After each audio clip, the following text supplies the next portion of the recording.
everybody, and welcome to Box Seat Banter. I'm your host, Billy Ballas, and this week I am broadcasting live from South Beach. Joining me today as we finish up the National League East, again, is our multi-talented former baseball coach for several years. I think he's got about 2 decades of coaching under his belt, as well as an extensive playing career. And the lead singer and frontman to the Big Dippers. Joining me today is Terry Dewan. Terry, glad to have you. How are you doing today? What's up, Billy? How are you doing, bud? I'm doing well. As we finish up the National League East here, we are talking about the Miami Marlins, a franchise that has a lot to talk about, even if they have not always been the most successful team on the field. Now, they were established in 1993 as the Florida Marlins. They were an expansion team along with the Colorado Rockies. They changed their name to the Miami Marlins in 2012. They originally played at a stadium that was originally called Joe Robbie Stadium. It was called Pro Player Stadium, as well as several other names along the way. They played there from 93 to 2011. Then they moved into a brand new, mostly taxpayer-funded park, Marlins Park, in 2012, and they've been in Marlins Park since then. The Marlins, in their existence, have never won the National League East, but they do have 2 playoff appearances as they won the wild card in both 1997 and 2003. They won the pennant both those years, and they actually won the World Series both those years. In 1997, they became the first wild card winner to win the World Series. Now, division play in the wild card era began in 94, but there was no World Series and there was no postseason in 94 because of the strike. So 95 was the first year that we had the wild card in the playoffs. So the Marlins, when they won that World Series in 1997, they were the first wild card team to win the World Series. And so as you may have noticed, they have 2 playoff appearances and 2 World Series wins. They are the only team to have never lose a postseason series. And also, they have been fairly efficient in their postseason appearances, obviously winning those 2 World Series, but they only have 6 winning seasons. And of those 6 winning seasons, they've have 2 playoff appearances and 2 World Series titles. So, pretty efficient job of capitalizing on those winning seasons, haven't they? They have. Let me ask you a question. Would you rather be a fan of a team who wins 2 World Series, but then they're never to be heard from again? Mm-hmm. Or would you rather be a fan of a team that wins, say, 4 division titles over a 20-year stretch? If it's over a 20-year stretch, I think I need those. I need those World Series titles. Mm-hmm. Because what else are they doing in those 20 years? That's true. Now let me flip it around on you. What if Okay. what if we talk about in a 10-year stretch? Say you get 7 division titles, Mm-hmm. but no World Series championships. Okay. Okay, maybe they win a pennant here or there or whatever. Maybe they lose in the division series. I don't know, but no World Series compared to this Marlins history. I'm taking the 7 division titles because then every year my team's good, and I know that eventually they're going to knock down the fort. Well, and it keeps it. You're involved for all those years, right? As rather than the win, tear down, that kind of cycle. Yeah, and this is it all. It's all entertainment, right? So you want to be entertained for the majority of those years. As opposed, what are you doing for those other 8 years? When they're winning 2 division titles. Going out in South Beach, man. Apparently, yeah. But yeah, that is a very good question, and it's. The Marlins fans, they may feel differently. They may be happy with those 2 World Series titles. I would love to have had 2 World Series titles under my belt, but that's what they've had to deal with. last week we talked about the Phillies, and the trivia question was, who is the Phillies' career leader in saves? Now, Terry, did you have a guess? I know you mentioned a name. I don't know if you had an official guess. I didn't guess. I think you mentioned... I made a joke about Mitch Williams, but I didn't guess. Mitch Williams actually is fourth with 102 on their all-time saves list. The leader, Papelbon, with 123. Wow. Where was Brad Lidge? Second or third, maybe? I think he was, he was. It's pretty clear. You know, there's not a lot of disparity there. But yeah, so Papelbon actually... Papelbon, the leader. And how long was he on that team? I think it was just like 4 or 5 years or so. Just on a bunch of good teams with a bunch of save opportunities. Yeah. And, you know, it kind of goes to show you how pitchers were used way back when. You know, they weren't all about just racking up saves like managers use their closers now. It's true. Now this week, talking about the Marlins, as we just mentioned, the Marlins have 2 World Series titles. So who were the 2 World Series MVPs for the Marlins in each of those years, in 1997 and in 2003? I'll let you guys think of a guess. Terry, if you have a guess, you can throw that out there. I'm going to be wrong.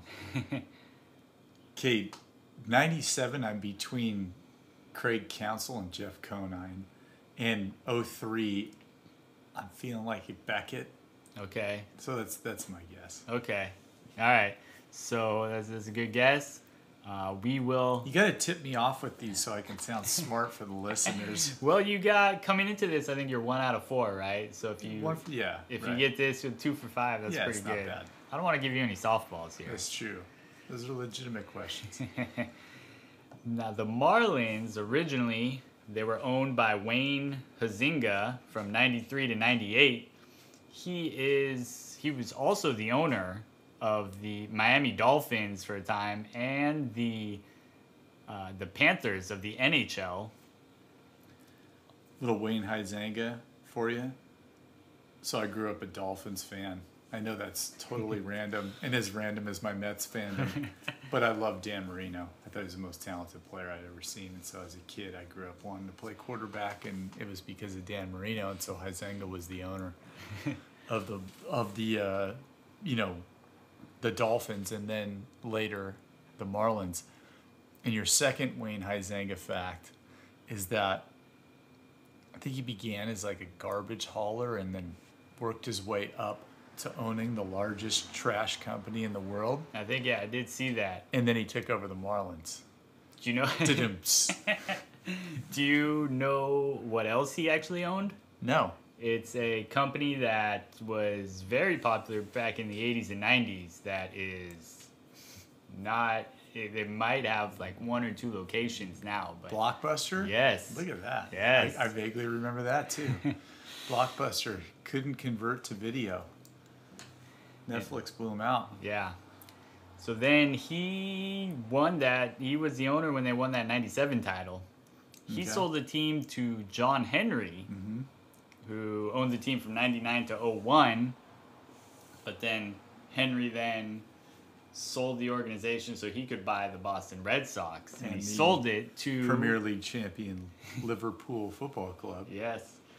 And he sold the team to the man who owned the Expos at the time, Jeffrey Loria. And Loria owned the team from 02 to 2017. Okay.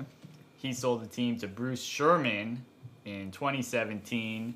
And part of that ownership group is also Derek Jeter. And so they are the current owners. How involved is Jeter? I mean, is he like a Magic Johnson with the Dodger ownership? I think or is he really like in the mix? I think he's more involved. I think he's like the president of baseball operations or something. He's the team president.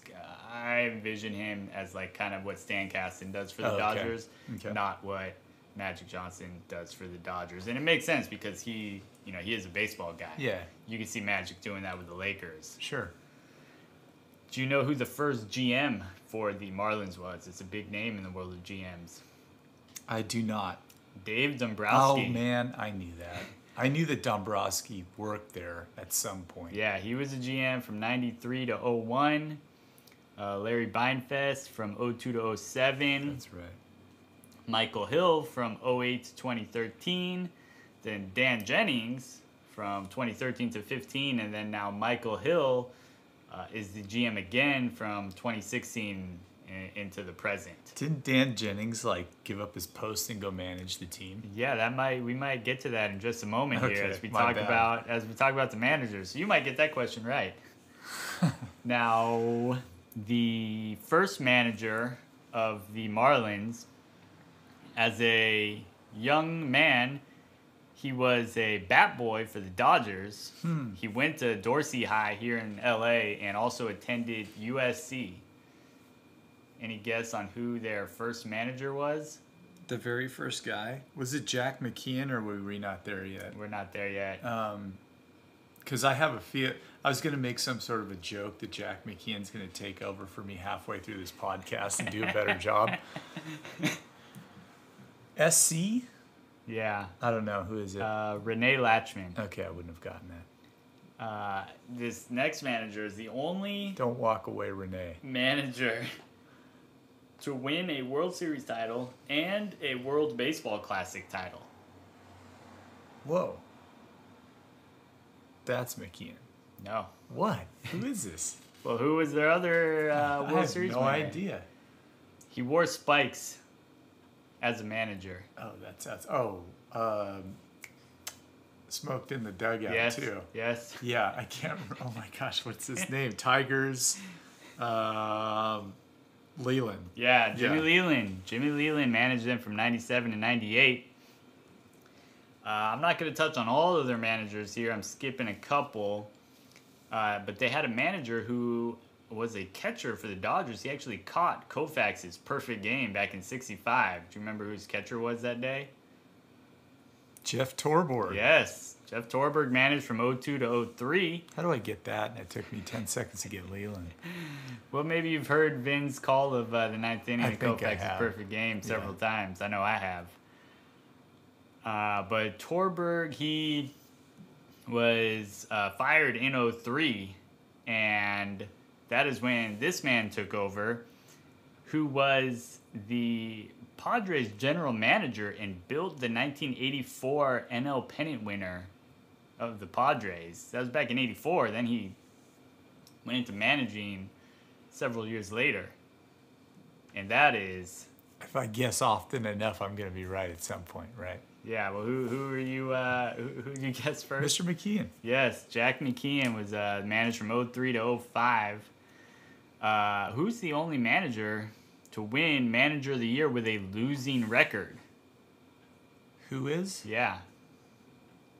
Well, that's got to be Girardi. Yes, Yeah. Girardi in '06 managed the Marlins to a losing record, but the expectations were so low that was enough to win Manager of the Year, but it was not enough for him to keep his job, as he was fired that year.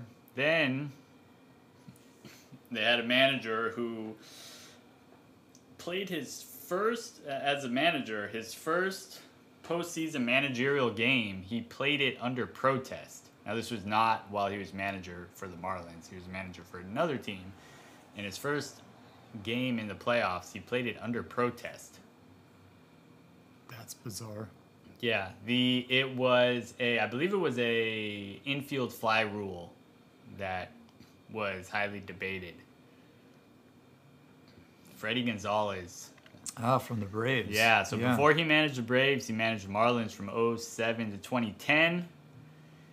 And now here's your favorite Marlins manager, perhaps, or maybe the guy who you think is most Absolutely. befitting for the job. Oh, I know who this is. He was the 1985 American League Rookie of the Year. It's Ozzie Guillen, Yes, right? he managed them in Yeah. 2012.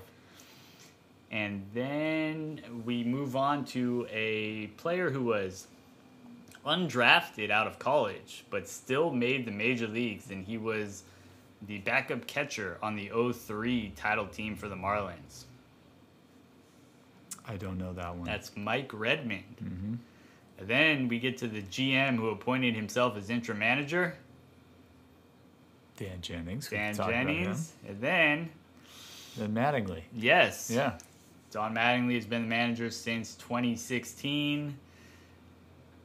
Quite a culture shock for him coming over from the Dodgers. Mm-hmm. Yeah, then now his boss is I think they very, very briefly overlapped in New York, Jeter and Mattingly. Mm-hmm. Jeter got called up, I think, at the end of 95, had a cup of coffee. September. Yeah, then his rookie year was 96, and Mattingly was retired at the end of the 95 season. So they very briefly together there in New York. But yeah, now Jeter's his boss there. Not sure how that dynamic works there, but for those of you unfamiliar with baseball, they might remember Don Mattingly most famously for his appearance on one of the greatest Simpsons episode ever. It's time to get to what this podcast is all about, and that's the roster for the Marlins. Now, starting off at catcher from 2018, going with JT Realmuto. It's kind of funny. He made the roster in consecutive years. 2018 for the Marlins here. Also made it on my Phillies roster in 2019. For the Marlins, he was worth 4.5 wins, hit 21 bombs, OPS plus of 126. So he was an all-star and Silver Slugger that year. Moving along to first base in 2002, Derek Lee hit 27 bombs. Got on base reasonably well, 378 on base percentage. Second base, we got a speedster, switch hitting Luis Castillo worth 4.5 wins. He led the league with 62 stolen bases, although that came at a cost as he also led the league with 22 caught stealings. Got on base at 418 clip. So, when you have that kind of speed and you get on base at that rate, you can do a lot of damage on the base paths. Moving over to third base, we've got Miguel Cabrera from 2006, worth 5.8 wins. He hit 339, 430, 568, an OPS of a hair under 1,000, OPS plus of 159. He was an all-star and Silver Slugger that year as well. And I mean, Miggy as a Marlin, he was such his body was a lot different than it is now as the Tigers, right? He was just seemed so much more of a dynamic player with the Marlins. And speaking of dynamic players, as we move along to shortstop, we've got Hanley Ramirez in 2009, led the league with a 342 batting average, on base of 410, slugging of 543. I mean, that kind of production out of your shortstop position, what more could you ask for, right? Yeah, he was an absolute stud. I mean, I think he would have been taken seriously for MVP if the team, was a little better. But we were still worrying about that stuff back then. But he was fantastic. Yeah, also swiped 27 bags, and yeah, he was just an electric talent, tremendous hitter. As we shift out to the outfield, in left we've got Cliff Floyd in 2001. I think Cliff Floyd, he was also on that Mets roster, right? I think in 2003. Yeah. He's here in 2001, 6.6 wins out of Cliff Floyd, hit 317, got on base at a 390 clip, slugging at 578. So great triple slash from Cliff Floyd, hit 31 bombs. In center field, Christian Yelich in 2016, this is before he fully blossomed into that MVP caliber player he's been with the Brewers. He hit 21 home runs, hit 298. He played mostly left, but I'm going to sneak him into center. He did play a little center that year. He won the Silver Slugger that year. And finishing up in the outfield, we've got Giancarlo Stanton in 2017. That was the year he led the league in home runs and RBIs with 59 bombs and 132 RBIs. I think that's what some people consider the highest clean total of home runs since Roger Maris in 1961. Led the league in slugging at 631, OPS plus of 169, which also led the league, and he was the MVP that year, also an All-Star and Silver Slugger. That was Stan, he's always had that kind of potential, right? And that was kind of the one year where he really stayed healthy and was able to put it all together on the field, wasn't it? Absolutely. He had so much pop that the ball just sounded different coming off his bat. And I know that that's a cliche, but with Stanton, it was the truth. He would hit one and it was gone immediately. It just, and you just knew it was gone. He had power all over the park. It was amazing. Absolutely amazing. I'm still bitter to this day. I was at the game when he hit the ball out of Dodger Stadium, but due to an umpire being late to a freshman baseball game that I was coaching, my baseball game went about a half hour late because the game started a half hour late, and I got there in the bottom of the first inning, and Stanton hit the ball clear out of Dodger Stadium. I think it was only like the fourth time in history. I think there's only been 3 players total to do it, and I missed it by about 10 minutes. Still bitter about that. Yeah. Then on the bench, we've got Dan Uggla from '08. Hit 32 home runs, and as some of you may know, Uggla, I think it was, I want to say it was Swedish for owl. That's something that, listening to Dodger games with Vin, he'll let you know. There you go. Jose Reyes, another bench player, switch hitter from 2012, his brief time with the Marlins. Is worth 3 wins, swiped 40 bags. This hurts me to see. Well, this was, I think, post-prime Jose Reyes. And I've got another infielder here on the bench, and this guy, in a pinch, you can also put him out in the outfield. D. Gordon in 2015 led the league in hitting that year at 333. Also led the league in stolen bases with 58. But just like Luis Castillo, he also led the league in caught stealing with 20. Led the league in hits with 205. He was an all-star, Gold Glover, and Silver Slugger. Then in the outfield in 95, we've got Gary Sheffield. Now, he was limited that year. I think he had some injuries, so he didn't get a ton of, I think he only played in about 60-something games. So he doesn't have the volume counting stats, but when he was in there, he mashed. He had 324, 467 on base, 587 slugging, OPS over 1,000, OPS plus of 177. So tremendous value there with the stick. It's a coin flip between Gary Sheffield and Manny Ramirez as my favorite right-handed hitter to watch hit. Sheffield just, wagging that bat around. One and of the hand iconic, speed.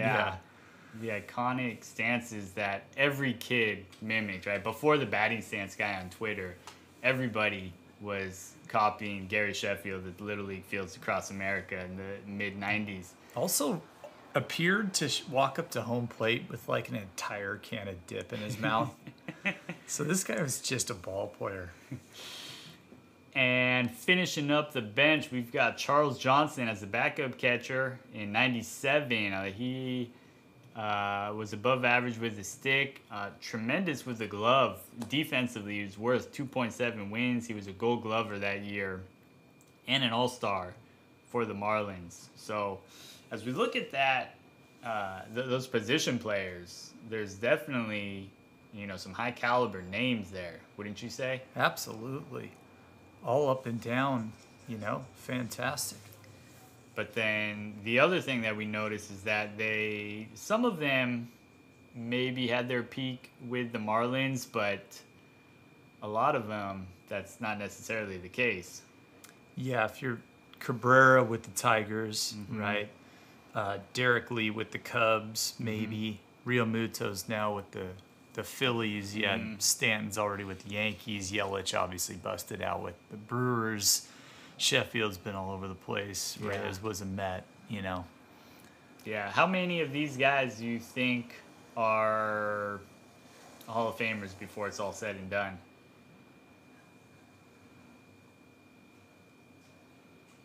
I think we've got one slam dunk on there. Do we? Yeah.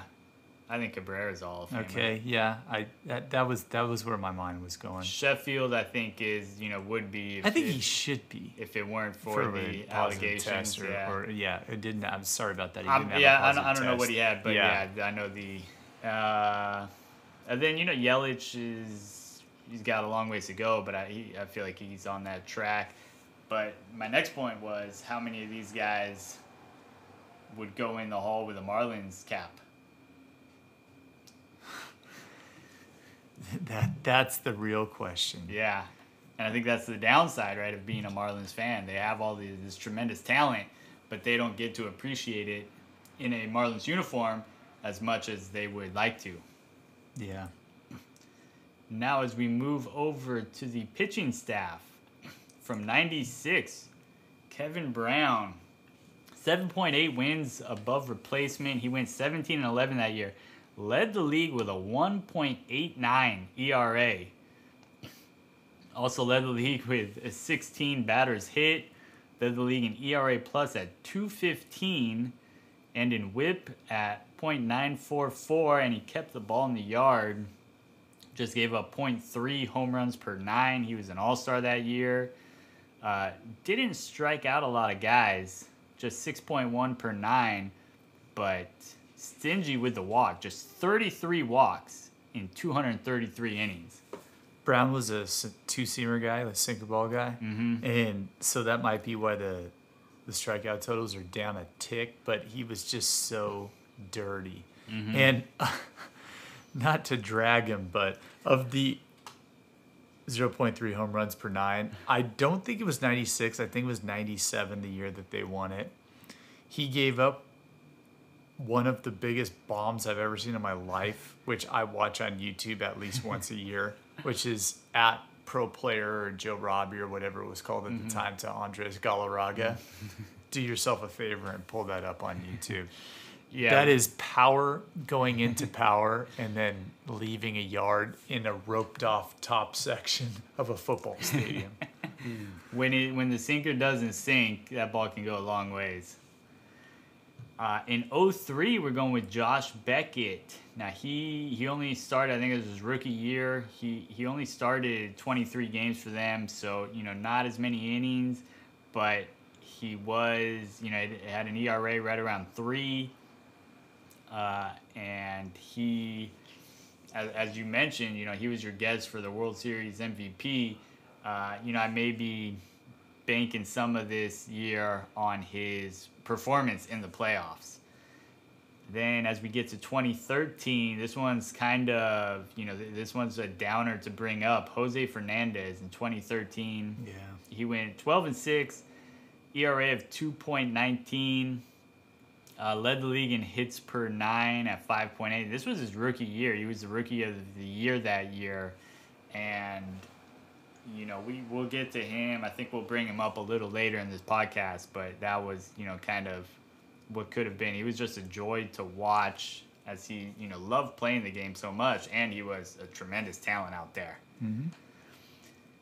Another pitcher for them who was, great as a young pitcher, Dontrell Willis, the D-Train, lefty, taking him in 05. He led the league in wins, went 22-10, ERA a little over 2.5. 7 complete games led the league, 5 shutouts led the league. And, he was, those first, few years there, How fun was he? Yeah, he was great. And he could swing it, too. Yeah. We're not going to be able to see pitchers hit anymore, possibly, but he was a guy who could really swing it. Finishing out the rotation, Josh Johnson from 2010 went 11-6, led the league with a 2.3 ERA.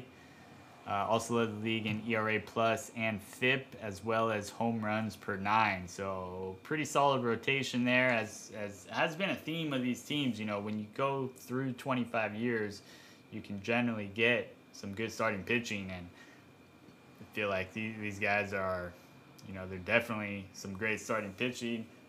They haven't all had the longevity to put together, great careers, but they definitely had great seasons. As a Met fan, who who just gave the Mets fits there out of that rotation. Well, Fernandez was so good, and he seemed to beat them all the time, and you were like, man. And if you remember that the Marlins team,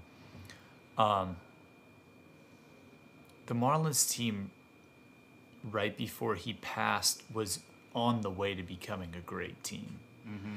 And then he passed, and then they, that was sad, and that just floored that team for the remainder of that season. And then they started to do their Marlins thing and pilfer everybody off after that. But I there's a alternative. There is, yeah, and that's something that I think somebody brought up in the Q&A. So we'll kind of dig into that a little more later. Sure. But you do bring that up, and in terms of what that team was, a couple weeks ago we mentioned Piazza's home run, 01 post 9/11. And kind of going along with that, the first game that the Marlins played. Yeah, D. Gordon, right? D. Gordon goes up there. First, he goes into the box right-handed in honor of Jose Fernandez, who he also, I think, could swing it a little bit. Yeah, he could. Then he goes back in the left-hander's box, and D. Gordon, who is not known for power at all, puts one out. And it was a no-doubter. Absolutely. And that was a very emotional home run. That was 2015, and the Mets were in a playoff run, and the Mets were the team that was playing the Marlins that night. Colon was pitching, I remember it, and there was so much emotion in the yard. I've never cared less that the Mets lost the game. That was the Marlins' night to kind of come together. Mm-hmm. Yeah, and. One more thing on Jose Fernandez before we get into the bullpen, but he really impacted fans from all over. I remember here in Torrance at our baseball field at Torrance Park, there were flowers left behind home plate from a random person, in memory of Jose Fernandez after his death. So very exciting young talent who, was gone far too soon. Into the bullpen. In 98, we have Matt Mante, sub-3 ERA. In 99, Antonio Alfonseca. He saved 21 games at an ERA of about 3.25. We've got Armando Benitez in 04, who had a tremendous season out of the pen that year. He's worth 3.4 wins, which is very, very impressive from a reliever. ERA of 1.29, led the league with 47 saves. Lee Gardner in 07 also had a sub-2 ERA. Left-handed specialist Randy Choate in 2011, 54 appearances, just 24 2/3 innings. So the definition of a loogie, he had a 1.82 ERA. I don't know how Randy Choate would fare with this new 3-batter minimum rule, but he was very effective for the Marlins in 2011. We've got Dan Jennings in 2014. Wow, GM, coach, and relief pitcher? Maybe that's why he picked this guy up. He's like, he's got a great name. Yeah, he just got so frustrated watching all those games from his box seat. He's like, screw it, I'm pitcher manager. Right? That's what everyone thinks about relievers, right? Yeah. Just throw the ball over the plate. How hard can it be? Right. But Dan Jennings, a lefty, had an ERA of 1.34, 40 1/3 innings across 47 appearances in 2014.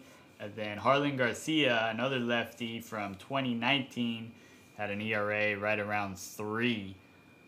So that's the bullpen for the Marlins. What do you think about that starting rotation and that bullpen that I've put together for the Marlins? I love the starting rotation. Josh Johnson had a minute there. He did. Do you remember him? He was dominant for that year. And again, these guys, Johnson, Dontrell, they had a flash, but they didn't have that. They weren't able to sustain it over their careers. And Johnson had a bunch of injuries, though, that kind of limited him, didn't he? Absolutely. Another guy who's not on here, but I remember from those days, I hope I'm not spoiling something in a future segment, was A.J. Burnett. Yeah, that was, we can get to that more a little later, but he was he's had a long career for a few teams, right? Pitched for the Yankees and the Pirates. But yeah, that's definitely somebody who is under consideration. But yeah, pretty good. As you mentioned, I like that rotation, the bullpen. I mean, Benitez had a great year. Cognitive dissonance. I can't give Benitez any credit for anything. But some of the other guys, it's not as dominant as a bullpen as some of the other teams have. So yeah, that's the roster we've assembled for the Marlins. As is always the case, we talk about the toughest decisions in assembling this roster. Now, a name that you just brought up who was missing, AJ Burnett. You know what? I actually had him on my initial version of this roster. I had him in 02. I think I had him in 02 and Derek Lee in 03. Okay. But then I ended up switching it, and I took Beckett in 03 and Lee in 02.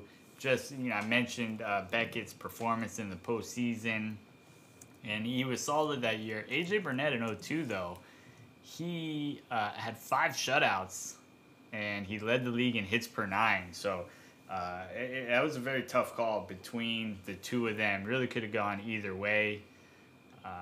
So that one was tough. 96 was a tough year. I took Kevin Brown, but Sheffield also had a monster 96. As I mentioned in 95 when I took him, he battled some injuries, so he wasn't on the field for the full season. 96, I think he was, and he had a typical Sheffield year. Also, Rob Nen was dirty out of the pen. Rob Nen was dirty with the double tap delivery. In 96, he had a great year, but I just had to go with Kevin Brown and that sparkling 1.89 ERA. And then Rob Nen, there was, I don't know if he had other years with the Marlins in this time span. Not sure, but I think he may have, but they were not worthy years. You have to go with Brown because from that stretch from like 95 to 99, Kevin Brown was like the best pitcher in the game. One of, if not the. Because remember, he goes from here to the Padres, gets them into the World Series, and then he signs the biggest contract in baseball with the Dodgers. So, I mean, he was like the guy. Yeah. So he has to be on this team. And then the other, now, do you see any omissions on this roster? I know we've talked about omissions before. I like to throw it out at you. But what kind of names do you associate with the Marlins who are not here?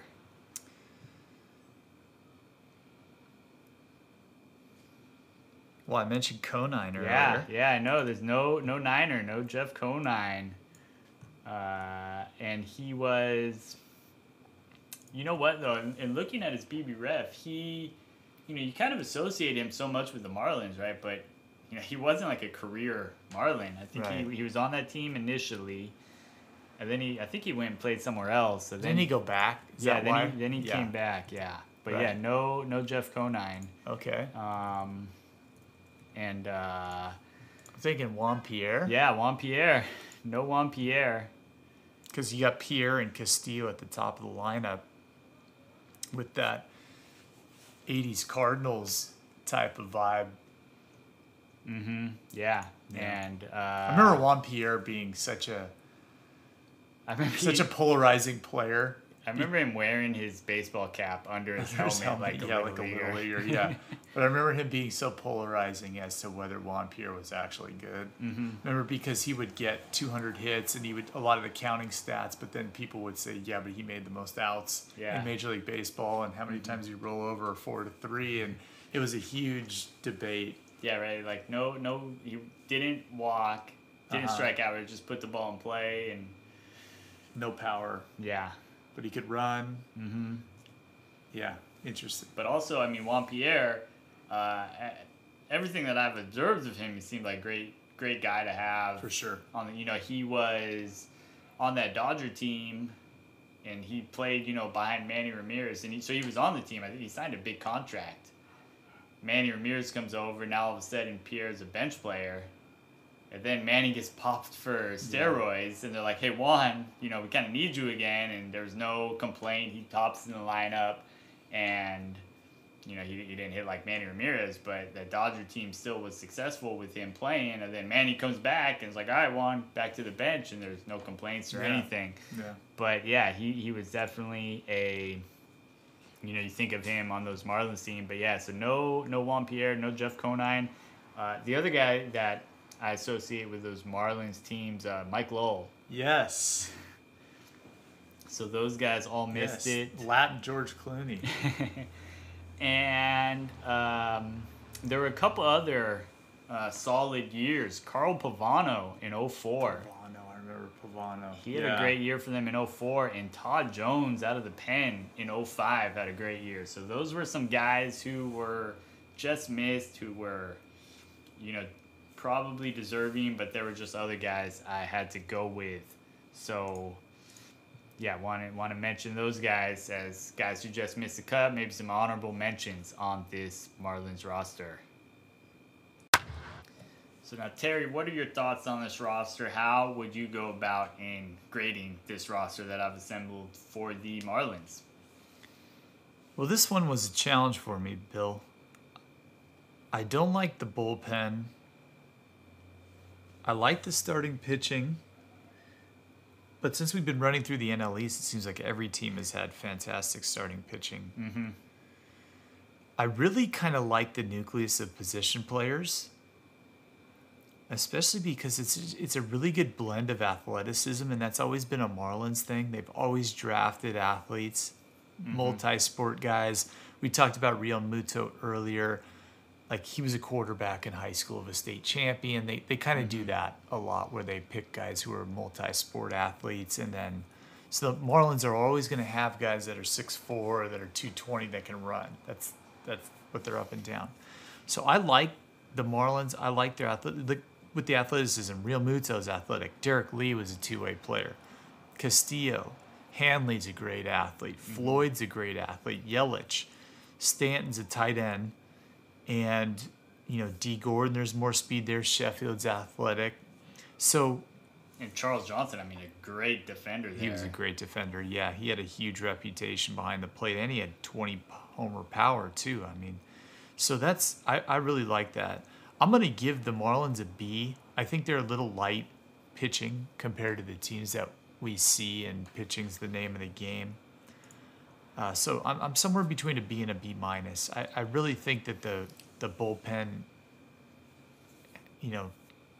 there's a lot to be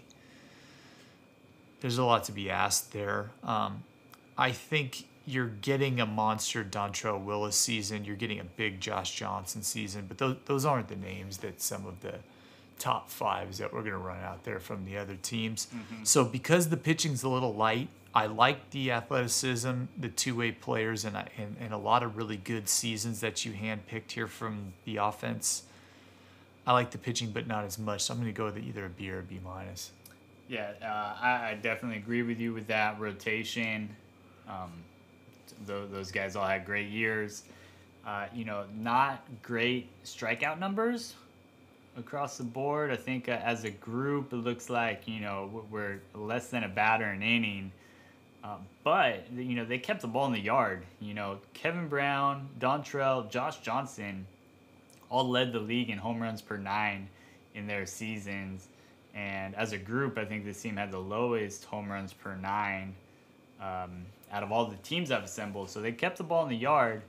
But yeah, the bullpen, like I mentioned, Armando had a great year. But yeah, the bullpen leaves a little to be desired. And it's tough to see because, this team is probably different than any other team in terms of the speed and the lack of power. So it's hard to figure how they would play if we put them on a field against the other teams I've assembled. Now, Stanton had the huge home run total, but, nobody else, I think, looks like the high was 32 outside of Stanton. So not very good power numbers. So they do have solid on base, though. which, with that speed, it might play up. And I may be way off here, but I'm going, I think they're below average overall. And it's tough to give, a low grade to a team like this, but I'm trying to compare them to the other teams that I've made. So overall, I'm giving them a D+. Mm-hmm.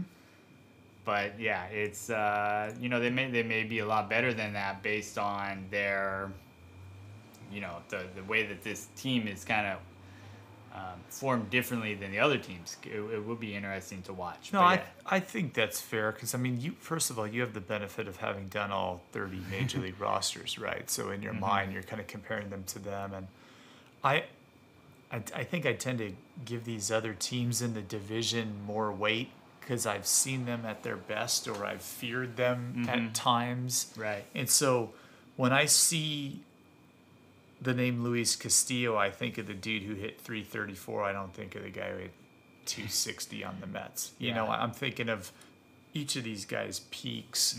And so I'm going, whoa, if you had this going, you'd win some ball games with this team. This team plays defense. This team can hit. This team can hit for average. They can, and I bet you home run numbers are suppressed because they play in that cavernous park too. Yeah. How many jacks do these guys if they play for the Phillies, Yeah, no, that's true. So yeah, but that's how we grade the Marlins. We've got a new section here, Q&A, which also reminds me, you want to comment on the podcast, tell me how I did such a terrible job of making the roster. Hit me up on Twitter. It's @BoxSeatBanter, or on Instagram @BoxSeatBanter. Because so many times, Terry, I'll be listening to a podcast or a radio program or something, and the people are talking nonsense on there, and I'm sitting here screaming at my radio as I'm listening to them, trying to tell them that they're wrong. So I'm sure there's people out there who want to correct us. So let's, I'm going to be in the arena. The inbox is open. We, I'm looking forward to those replies. But so this new section, open it up to the Q&A. We've had some submissions on Twitter and on Instagram. Alfredo Papadakis asks, are the Marlins an all-time team based on the amount of talent that has passed through their organization, or are they a massive disappointment because they were not able to retain any of them? Mind you, they've won 2 World Series in the last 25 years, which is more than most teams. So Terry, what do you think about that? I think Alfredo makes a good point. Which one do I think? Yeah. I think it's a bit. I probably slide more to the disappointing because of what could have been. Yeah, I think I agree with you on that same points. Yeah, we mentioned it at early in the show. What would you rather be a fan of? And while those World Series championships are great, and you're not going to throw any of them back, you want to have some ties to the players that come through, right? You want those guys to be lifetime Marlins, if you're a Marlins fan, and we don't have it, right? I mean, Jeff Conine is Mr. Marlin, and he played, 5 minutes. Yeah. So it's South Florida, it's Miami. Like, it just feels like they should have a real baseball team. I mean, this isn't the middle of the country. This isn't a team in North Dakota or something like that. This is no offense to North Dakota. This is, what could be a pretty large market with a pretty large fan base. They're football crazy down there. They like their sports. I don't know why. If I was an owner, I would love to own a team in Miami. Yeah. Yeah, so we're going massive disappointment for their inability to retain those players. Now we've got a couple questions from Randy Keon. He asked, do you support eliminating revenue sharing so these small market teams can no longer field obvious crap teams with such a disdain for their fan base and still be hugely popular? So Randy wants to relegate them like they do in soccer. Well, cut the revenue sharing, and then if they suck, we'll send them down to minor leagues. Yeah, and I mean, it does bring up an interesting point. As a smaller market team, they're on the receiving end of the revenue sharing, but where's that money going? Yeah, it's tough when it's not being reinvested in the players. And I know that as a Mets fan. We spoke about that a couple of weeks ago. That's the frustration, is when you feel like they're getting money, but they're not putting it back out onto the field. It's like, where's that money going? That's the ultimate source of frustration for a fan. I am in support of making sure that the revenue sharing money goes back into the payroll. I think here's my big thing, okay? If you're a team that doesn't pop for free agents, like you're never in the mix for the big guys, that doesn't bother me so much as having to trade your own homegrown guys or watch them walk away. I think that's the one that hurts as a fan because we become attached to the guys who grow. But there are teams in other sports. I'm thinking Green Bay Packers aren't in on free agents. You know, they draft and then they kind of can only afford to do what they do and they still have success and they have Aaron Rodgers or whatever. But I think if the Marlins were a team that said, look, we're not dropping $200 million on whoever the premier free agent is. I'm sorry, that's just not how we do business. I would be totally fine with that if they were savvy drafters and had a great player development system and then would retain their stars when they came up. Yeah, and who have they retained? I can't even think of right? one. They tried to retain Stanton. They signed him to that big deal. And Right. how long was he even there after he signed that contract? I think everybody on planet Earth made a joke the day that contract came out. Was like, oh, wow, that's a lot of money the Yankees are going to have to eat, right? Because he just knew that they weren't going to be able to run a team out there with him. Mm-hmm. And another question from Randy, why was ownership so hateful of their fan base? You know, we mentioned they've got those 2 titles, and what did they do immediately after winning those titles? You know, they dismantled the team. Yeah.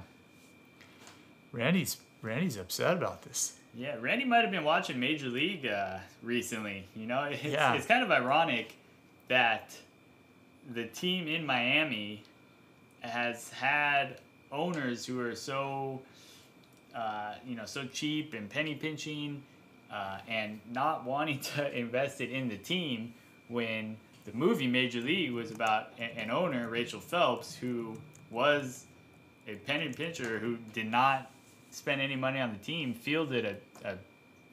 attempted to field a terrible team so that she could move her team to Miami. Yeah, I would go back to the old quote that the opposite of love is not hate, it's indifference. Yes. And I feel that the Marlins ownership doesn't hate their fan base. They don't even recognize them or pay attention to them. They're just operating from a pure business standpoint. Now let me ask you a question about being an owner of a Major League Baseball team. Sure. Now as an owner, it's essentially running a business, correct? Kind of. But do you feel, well, I mean, it is a business. It is a business. You would like to have a profit, right? Yeah, right. And there's only 30 of these, in the country. Mm-hmm. It's a very prestigious thing to have possession of. Yes. Do you feel that an owner of a professional sports team owes anything to the community? Yes. I feel like it's a philanthropic pursuit. That once you own a team, it's kind of a community trust.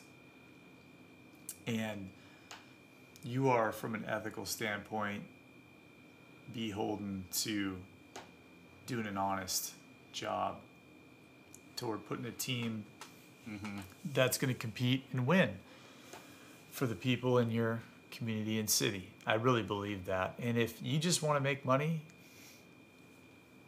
go buy a hedge fund or whatever, I agree. I'm in the same boat as you. I think they owe it to the fans and the community to do their best. I think that buying a sports team it's like a novelty thing. It's like, I have so much stupid money that I'm going to buy a sports team, and I don't care if we operate in the red and I lose $25 million a year, because you know why? I get to bring my friend Billy Ballas over, and we sit in my booth and we watch the game, and that's what owning a sports team is. It's a way to get everybody in there, and it's like a status thing. It shouldn't be a way for you pinching pennies to rubbing nickels together to try to make a profit. Like, oh, the team won 59 games, but I made $1.4 million this year. Good for you. Who cares? So, good. Interesting topics brought up by Randy in terms of ownership. Now, Laura Coletti wanted us to bring up the lasting impact of the death of Jose Fernandez that it's had on the franchise, because at the time it looked like that franchise was poised to break through years of mediocrity. So, we touched on it earlier, and what are your thoughts on that? I can remember that distinctly. That gutted the Marlins, as you would anticipate. But that's a team that has Real Muto behind the plate, D. Gordon, Echeverria up the middle. Mm-hmm. They on the corners they got Justin Bohr, who's the big stocky left-handed hitter, and Martin Prado, who's like batting champ at third base. Yeah. Your outfield is, get ready for this, Ozuna, Yelich, Stanton. So now you have your number one in Jose Fernandez, and you've just got to kind of build pitchers around them. Mm-hmm. They were getting ready to take off. Yeah. They were the third place team that year, second place team the year after, and it just, like I mentioned earlier in this podcast, once they lost him, they kind of lost direction, and then they just started another sell-off, and Stanton wanted out, and I think Stanton kind of wanted out prior to that, and then that happened and kind of galvanized the team together, but then when that faded, it was like, okay. Yeah, because he was, in the conversation with Kershaw as, like the best pitcher in the world. Mm-hmm. And, there was... He was kind of the popular choice, preseason pick for Cy Young's a couple times in there. And, that, as you mentioned, that outfield, you got two MVPs in that outfield, in Stanton and Yelich. And, great up the middle. Muto behind the dish, And, like you got Ichiro coming off the bench for pinch hit. Yeah. I mean, young, athletic, a lot of bright futures ahead there. So... That was very, very hurtful to the future of the Marlins. As Billy Bells would say, you hate to see it. You hate to see it. We've got a question from Dimitri Dorlis. Why was the Dinger machine the best thing about the Marlins, and why would the new ownership do such a cruel thing like removing it? Now, what do you think? I know in New York... There's only one team who's allowed to have a home run machine. Okay, that's what this really comes down to, is the Marlins realize that they're infringing on our territory, and you don't get to have a... Yeah, it's kind of, it was... I missed the fish tank behind home plate more than I missed the dinger. They... I don't know what people in Miami think of the home run machine, so... Anybody in Miami, let us know what you guys think of the home run machine, because I know throughout the country it was, it was not received very well, and I know that Jeter, I think it's like it's a piece of art, so they weren't able to completely get rid of it. I think they have to relocate it somewhere outside of the stadium. Right. But that's. Could that pass as Art Deco with the rest of the Miami scene? I don't know. I'll call my sister. We've got a comment clamoring for Jorge Cantu in 08 or 09. That's coming from Javi Salgado. Of course. Big shocker there. I think, Cantu had a couple decent years, but, he can't make this roster. Sorry, Jav. Yeah, I think Jorge Cantu plays with Javi on Diamond 4 at Wilson Park now, and that's why he's stumping for him. All right, so we appreciate those questions that were sent in, and we will continue to ask for questions in the future. So make sure you see those posts on Twitter and Instagram. Send those questions in, and we look forward to that involvement going forward. Again, on Twitter, it's at Boxseat Banter. And on Instagram, it's also at Boxseat Banter. And make sure to visit boxseatbanter.com, where you can see the full roster with links to all the stats. So you can check that out and get back to me, try to correct it. And don't forget about the link to download a template to make your own roster. So I'd love to see those. Now, Terry, we've talked a lot about the Marlins here. We've covered a lot of things. Now it's time to leave our final thoughts. What are your final thoughts here on this Marlins franchise? I've got a couple final thoughts. First thought is Jack McKeon, who I love so much, who I mentioned earlier 52 times in all of my guesses at all of your questions. He came in and replaced a manager halfway through the season, and then they go on to win the World Series. And I was just thinking here, can you think of another time that ever happened in sports, where the coach is replaced halfway through the year, and then the team goes on to win the championship? We got over 100 years of baseball history. I feel like it would have to happen at some point. How many times was Billy Martin fired and hired by Steinbrenner? Like 11. Billy Martin may have accomplished that, but that is an interesting point. Maybe our listeners know of a time and they can chime in with something. But it just seems like that's something that would never happen today. Because usually if you're firing a manager halfway through, it's because you're blowing the ship up, because people don't try to recover and rally. They go up, it's a sell-off team, and then So I thought that was interesting looking back at it. The other thing I think is, I guess my second question is, do you think the Marlins will ever get a foothold, will ever get ownership in there? If John Henry stays with the Marlins, are they established? Are they a big league club? Is he running them like the Red Sox? I don't see why he wouldn't, right? If he invested in the Red Sox, why would he not do it in the Marlins? Yeah. So maybe that's just bad luck for them. But do you think they'll ever get into a stable situation? No, I don't think. I wouldn't say stable. I think they can have some windows, but I don't see them as one of the as breaking through with the premier teams in baseball. Can I ask why not?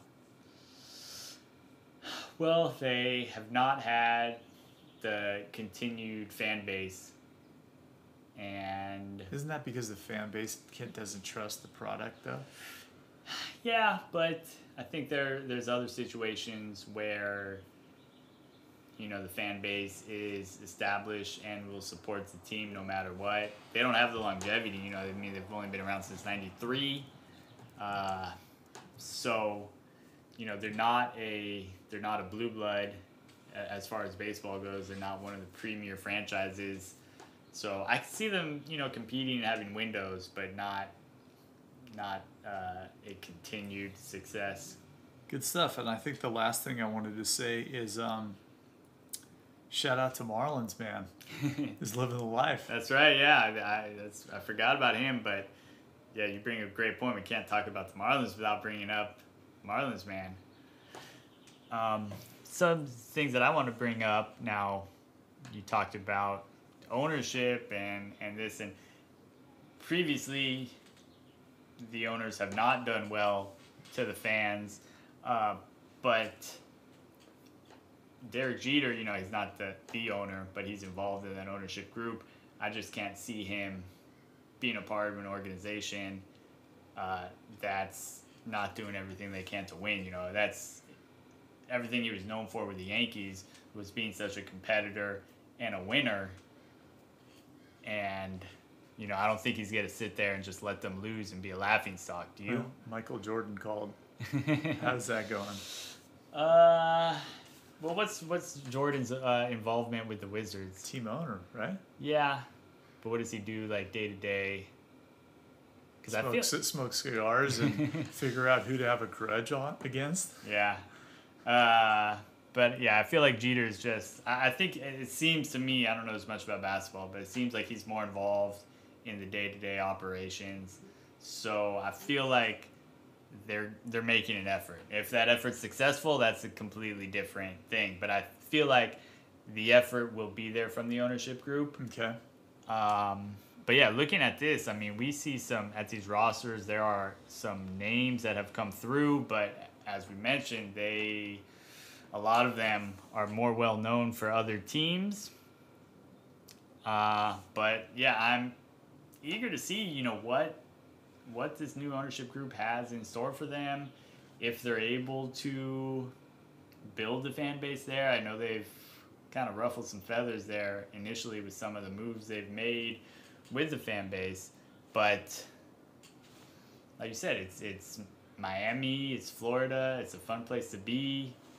If you're a free agent, it seems like an enticing place to go, right? You would think, as long as they're paying you, Yeah, not exactly. shipping you out 2 years later. But So yeah, I know we talked about with the Mets, they're never dull, and we'll see with this new ownership group if they can be exciting. And I know that NL East right now is very competitive, and the Marlins are lagging behind, so they may be a few years away from having a window, but we'll see. I'm eager to see what the future has in store. what a fun project that would be, right? Yeah. I think my 2 dream jobs would be construct the Padres or construct the Marlins. Seems like there's something there's similar latitude-wise, Geographical. right? Yeah.